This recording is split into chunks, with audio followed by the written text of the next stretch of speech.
بسم اللہ الرحمن الرحیم اللہم لک الحمد سرمدا صلی علی حبیبک المصطفى وآلہ وصحبہ ابدا۔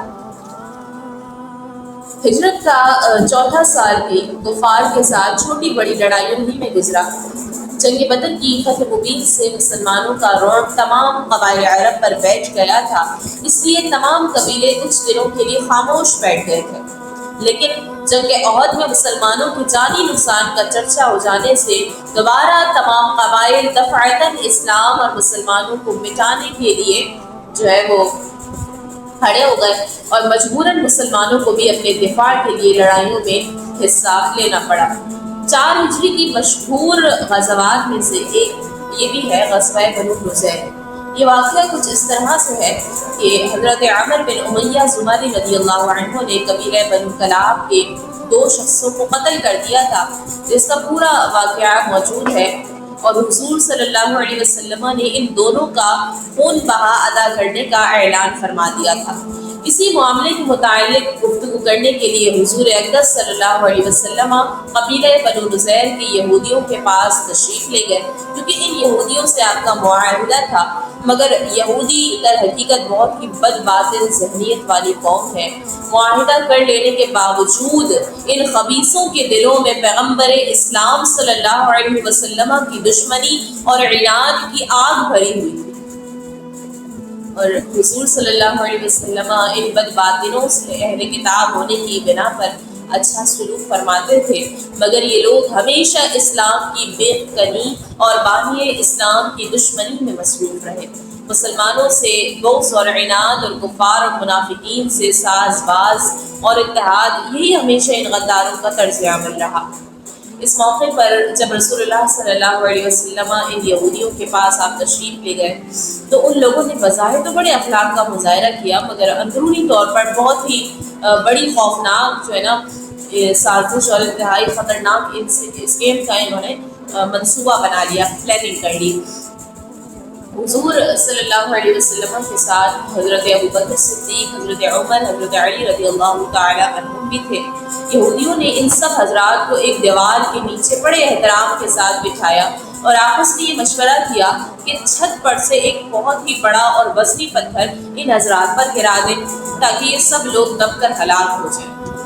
عمر بن جحاش اس مقصد کے لیے چھت کے اوپر چڑھ گیا۔ محافظ حقیقی پروردگار عالم عز و جل نے اپنے حبیب صلی اللہ علیہ وسلم کو یہودیوں کی اس ناپاک سازش سے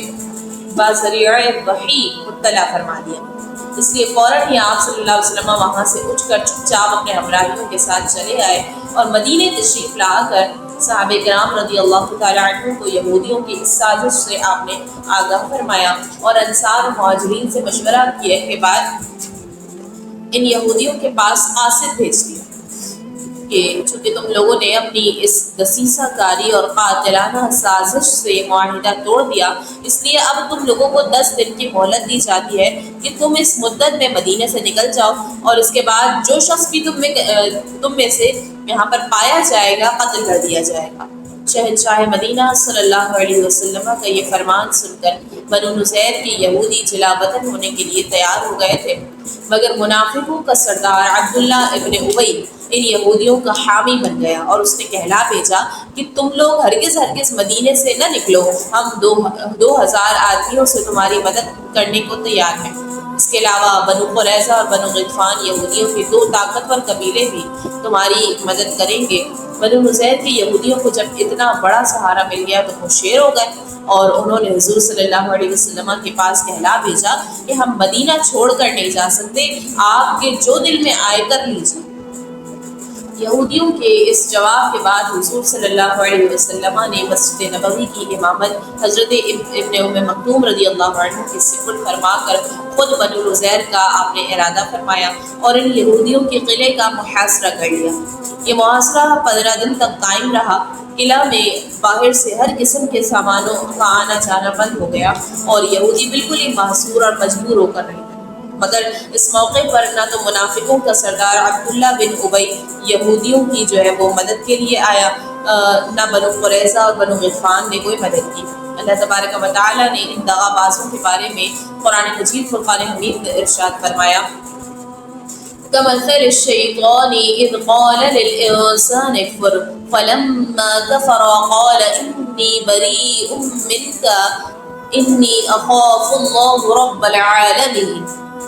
ان لوگوں کی مثال شیطان جیسی ہے جب اس نے آدمی سے کہا کہ تو کفر کر، پھر جب اس نے کفر کیا تو بولا کہ میں تجھ سے الگ ہوں، میں اللہ سے ڈرتا ہوں جو سارے جہان کا پالنے والا ہے. یعنی جس طرح شیطان آدمی کو کفر پر ابھارتا ہے نا، لیکن جب آدمی شیطان کے ورغلانے سے کفر میں مبتلا ہو جاتا ہے تو شیطان چپکے سے جو ہے وہ کھسک کر پیچھے ہٹ جاتا ہے. تو اسی طرح منافقوں نے بنو نذیر کے یہودیوں کو شہ دے کر دلیر بنا دیا اور اللہ کے حبیب صلی اللہ علیہ وسلم سے لڑا دیا. لیکن جب بنو نذیر کے یہودیوں کو جنگ کا سامنا ہوا تو منافق چھپ کر اپنے گھروں میں بیٹھ رہے. حضور صلی اللہ علیہ وسلم نے قلعہ کے محاصرے کے ساتھ قلعہ کے آس پاس کھجوروں کے کچھ درختوں کو بھی آپ نے کٹوا دیا، کیونکہ ممکن تھا کہ درختوں کے جھنڈ میں یہودی چھپ کر اسلامی لشکر پر جو ہے نا وہ چھاپا مارتے اور جنگ میں مسلمانوں کو دشواری ہو جاتی. ان درختوں کو کاٹنے کے بارے میں مسلمانوں کے دو گروہ بن گئے. کچھ لوگوں کا یہ خیال تھا کہ یہ درخت نہ کاٹے جائیں کیونکہ فتح کے بعد یہ سب درخت مال غنیمت بن جائیں گے اور مسلمان ان سے نفع اٹھائیں گے، اور کچھ لوگوں کا یہ کہنا تھا کہ درختوں کے جھنڈ کو کاٹ کر صاف کر دینے سے یہودیوں کی کمین گاہوں کو جو ہے وہ برباد کرنا اور ان کو نقصان پہنچا کر غیظ و غضب میں ڈالنا مقصود ہے، تو لہٰذا ان درختوں کو کاٹ دینا ہی بہتر ہے. تو اس موقع پر سورۃ الحشر کی جو ہے آیت مبارکہ نازل ہوئی.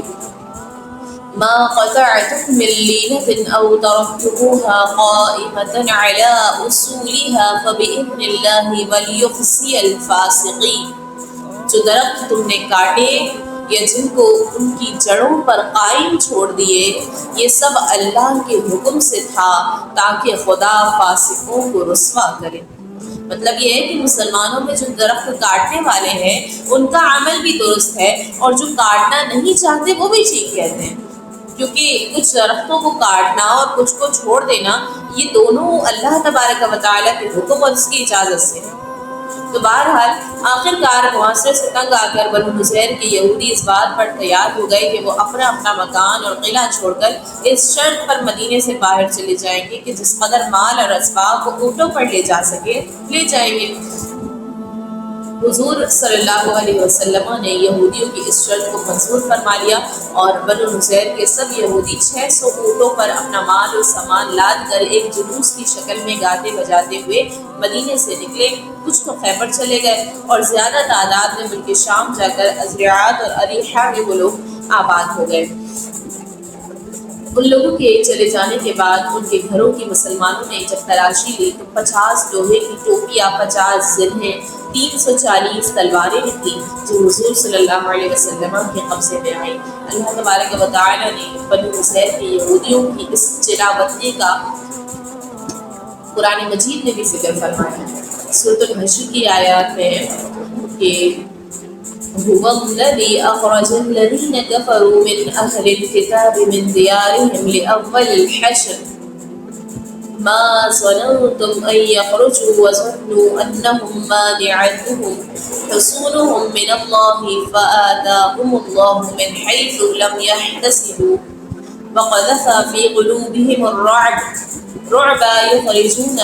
بيوتهم بأيديهم وأيدي المؤمنين فاعتبروا يا أولي الأبصار. اللہ وہی ہے جس نے کافر کتابیوں کو ان کے گھروں سے نکالا ان کے پہلے حشر کے لیے. اے مسلمانوں، تمہیں یہ گمان نہ تھا کہ وہ نکلیں گے اور وہ سمجھتے تھے کہ ان کے قلعے انہیں اللہ سے بچا لیں گے، تو اللہ کا حکم ان کے پاس آ گیا جہاں سے ان کو گمان بھی نہ تھا، اور اس نے ان کے دلوں میں خوف ڈال دیا کہ وہ اپنے گھروں کو خود اپنے ہاتھوں سے اور مسلمانوں کے ہاتھوں سے ویران کرتے ہیں. تو عبرت پکڑو اے نگاہ والو. تو واقعہ تھا یہ غزوہ بنو نذیر کا. مزید 4 ہجری میں متفرق واقعات رونما ہوئے. اسی سال غزوہ بنو نذیر کے بعد جب انصار نے کہا کہ یا رسول اللہ صلی اللہ علیہ وسلم بنو نذیر کے جو اموال غنیمت ملے ہیں وہ ثواب ہمارے مہاجر بھائیوں کو دے دیجیے، ہم اس میں سے کسی چیز کی طلبگار نہیں ہیں۔ تو حضور صلی اللہ علیہ وسلم نے خوش ہو کر یہ دعا فرمائی کہ اللہم ارحم الانصار وابناء الانصار وابناء ابناء الانصار، اے اللہ انصار پر، انصار کے بیٹوں پر اور انصار کے بیٹوں کے بیٹوں پر رحم فرما۔ اسی طرح اسی سال جو ہے حضور صلی اللہ علیہ وسلم کے نواسے حضرت عبداللہ بن عثمان غنی رضی اللہ تعالیٰ عنہ کی آنکھ میں ایک مرغ نے چونچ مار دی تھی، جس کے صدمے سے وہ 2 رات تڑپ کر وفات ہو گئے۔ اور اسی 4 ہجری میں حضور صلی اللہ علیہ وسلم کی زوجہ مطہرہ حضرت بی بی زینب بنت خزیمہ رضی اللہ عنہ کی وفات ہوئی۔ اسی سال حضور نے حضرت ام المؤمنین بی بی ام سلمہ سے نکاح فرمایا، اور اسی سال جو ہے 4 شعبان 4 ہجری کو امام حسین رضی اللہ تعالیٰ عنہ کی پیدائش ہوئی۔ اسی سال ایک یہودی نے جو ہے ایک یہودی کی عورت کے ساتھ زنا کیا، اور یہودی نے یہ مقدمہ بارگاہ رسالت میں پیش کیا، تو آپ صلی اللہ علیہ وسلم نے تورات اور قرآن دونوں کتابوں کے فرمان سے اس کو سنسار کرنے کا فیصلہ فرمایا۔ اسی طرح اسی سال طعمہ بن ابیرت نے جو مسلمان تھا چوری کی، تو حضور صلی اللہ علیہ وسلم نے قرآن کے حکم سے اس کا ہاتھ کاٹنے کا حکم فرمایا۔ اور اسی 4 ہجری میں